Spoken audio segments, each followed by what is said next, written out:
Hello बच्चों। तो जल्दी से आप CFT क्रिस्टल फील्ड थ्योरी समझ लीजिए।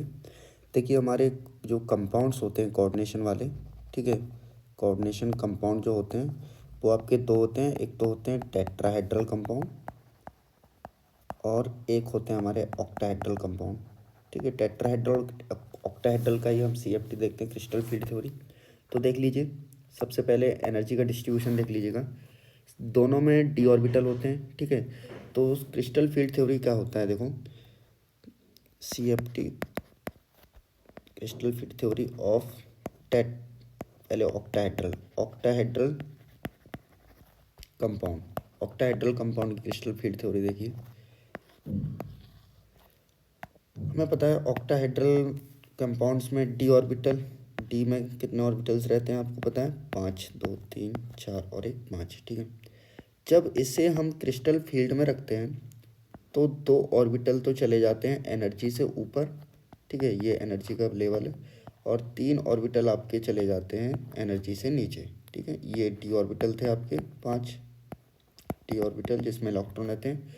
इनको हम ऊपर वालों को बोलते हैं Eg और नीचे वालों को हम बोलते हैं T2g। जो 3 ऑर्बिटल नीचे बनाए हैं एनर्जी के उनको T2g बोलते हैं और ऊपर वालों को क्या बोलते हैं, Eg बोलते हैं। क्लियर है बात, ठीक है, Eg एंड T2g, ठीक है। ये जो एनर्जी है आपकी ये टोटल है डेल्टा ओ, ठीक है। डेल्टा ओ का मतलब क्या है, CFSE crystal field stabilising energy for octahedral complex. Clear है बात, ठीक है। CFSE फॉर ऑक्टाहेड्रल कॉम्प्लेक्स, ठीक है। अब देखिए इस पे आपको क्वेश्चन आ जाते हैं। और एक बात और समझ लीजिए, हमेशा ध्यान रखिएगा, जो CFSE है, ठीक है, CFSE अब वो डेल्टा ओ मतलब ऑक्टाहेड्रल के लिए है और डेल्टा टी मतलब किसके लिए होगा, टेट्राहेड्रल के लिए होगा, ठीक है। अगर डेल्टा जो है, डेल्टा का मतलब CFSE ग्रेटर देन है डेल्टा ओ के, सॉरी डेल्टा ओ के नहीं, PE के, PE, ठीक है। PE का मतलब क्या है, पेयरिंग एनर्जी। PE का मतलब क्या होता है, पेयरिंग एनर्जी। क्लियर है बात, ठीक है। PE का मतलब है पेयरिंग एनर्जी, ठीक है। तो CFSE अगर ज़्यादा है, और एक कंडीशन ये भी हो सकती है आपकी कि CFSE से क्या हो जाए, कम भी हो सकता है, पेयरिंग एनर्जी ज़्यादा हो, ठीक है। पेयरिंग एनर्जी क्या हो, ज़्यादा हो, ये भी हो सकता है। तो इस केस में जहाँ पर पेयरिंग एनर्जी कम है, CFSE ज़्यादा है, तो इस केस में पेयरिंग हो जाएगी हमारी, ठीक है। और पेयरिंग एनर्जी जब ज़्यादा होती है, पेयरिंग नॉट अकर्स, यहाँ पे ध्यान रखना पेयरिंग नहीं होती है। क्लियर है बात, ठीक है, इलेक्ट्रॉन की पेयरिंग नहीं होती, ये कंसेप्ट ध्यान रखिएगा, ठीक है।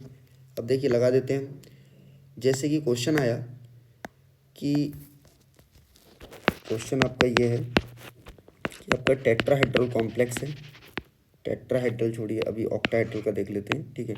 ऑक्टाहेड्रल कॉम्प्लेक्स है और उसका d ऑर्बिटल में इलेक्ट्रॉन दिखा रहा है वो D4 है, इलेक्ट्रॉन D4, ठीक है। देन आपको बताना है, देन राइट इलेक्ट्रॉनिक कॉन्फ़िगरेशन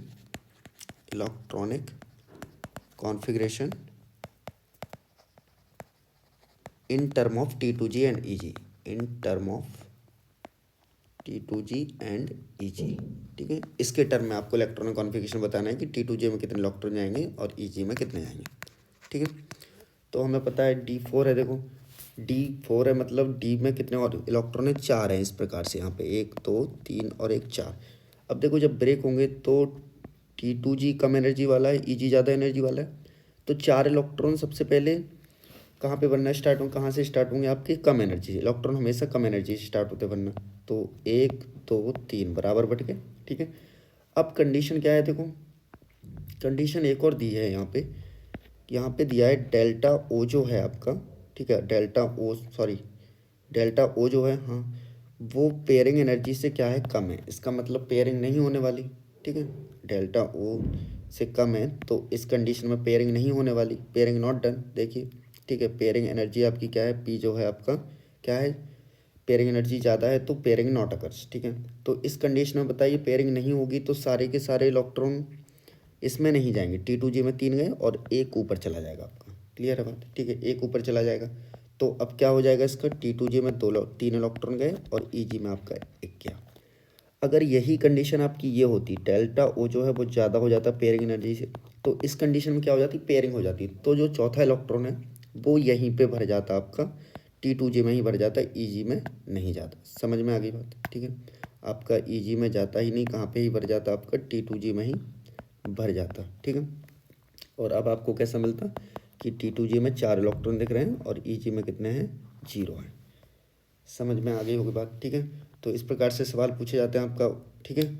इसी प्रकार सेम टू सेम टेट्राहेड्रल का भी सेम टू सेम ही है, टेट्राहेड्रल का बस थोड़ा एनर्जी का डिस्ट्रीब्यूशन फ़र्क रहता है, ठीक है। बाकी क्वेश्चन अगर देखिए टेट्राहेड्रल का आएगा तो कैसा आएगा समझ लीजिए, वही कि बोल देगा टेट्राहेड्रल कॉम्प्लेक्स है, टेट्राहेड्रल कॉम्प्लेक्स है आपको, ठीक है।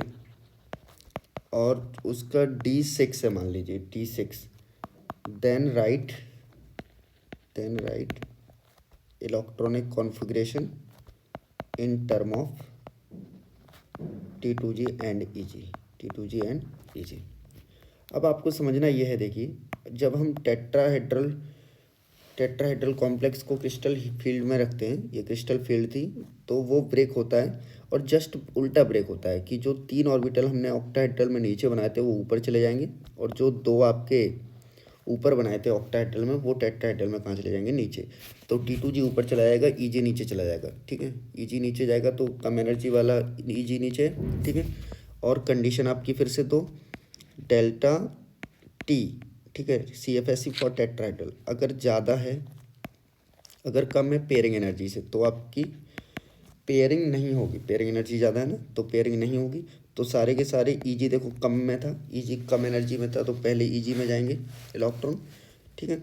और EG में कितने ऑर्बिटल रहते हैं, 2 रहते हैं, तो 4 चले जाएंगे आपके, ठीक है, क्योंकि पेयरिंग नहीं, सॉरी एक मिनट। अब इस प्रकार की कंडीशन है, देख लीजिए एक बार कि मान लीजिए D ऑर्बिटल इस प्रकार से हैं, 5 है। टेट्राहेड्रल कॉम्प्लेक्स को जब हमने क्रिस्टल फील्ड में रखा तो 3 ऊपर चले जाएंगे आपके, ठीक है, 3 ऊपर चले गए एनर्जी के, और 2 कहाँ हैं, नीचे हैं, ठीक है, 2 आपके कहाँ हैं, नीचे हैं। समझ में आ गई बात, ठीक है। इनको हमने बोला क्या, इनको हमने क्या बोल दिया, T2G, और इनको हमने क्या बोल दिया, EG बोल दिया, ठीक है। अब देखिए D6 है और पहली कंडीशन में पेयरिंग एनर्जी ज़्यादा है तो पेयरिंग नहीं होने वाली, तो सबसे पहले यहाँ से स्टार्ट होंगे, 1 2 पेयरिंग नहीं होगी तो ऊपर चले जाएंगे, 3 4 5 और छठवां यहीं पे आएगा, ठीक है। तो इसका कैसे लिखेंगे, EG में कितने इलेक्ट्रॉन गए बता दो, 3, और T2G में कितने गए आपके, 3, ठीक है। अगर कंडीशन ये होती डेल्टा T जो है वो ग्रेटर देन P होता, पेयरिंग एनर्जी से ज़्यादा होता, तो अब पेयरिंग हो जानी है क्योंकि पेयरिंग एनर्जी कम है, तो 4 इलेक्ट्रॉन पहले यहाँ भर जाते हैं और 2 बचे वो ऊपर चले जाते हैं। तो इसका इलेक्ट्रॉनिक कॉन्फ़िगरेशन हम क्या लिखते हैं, EG 4 और T2G 3। क्लियर है बात, ठीक है। आई होप आपको ये समझ आ गया होगा, ठीक है। Thank you.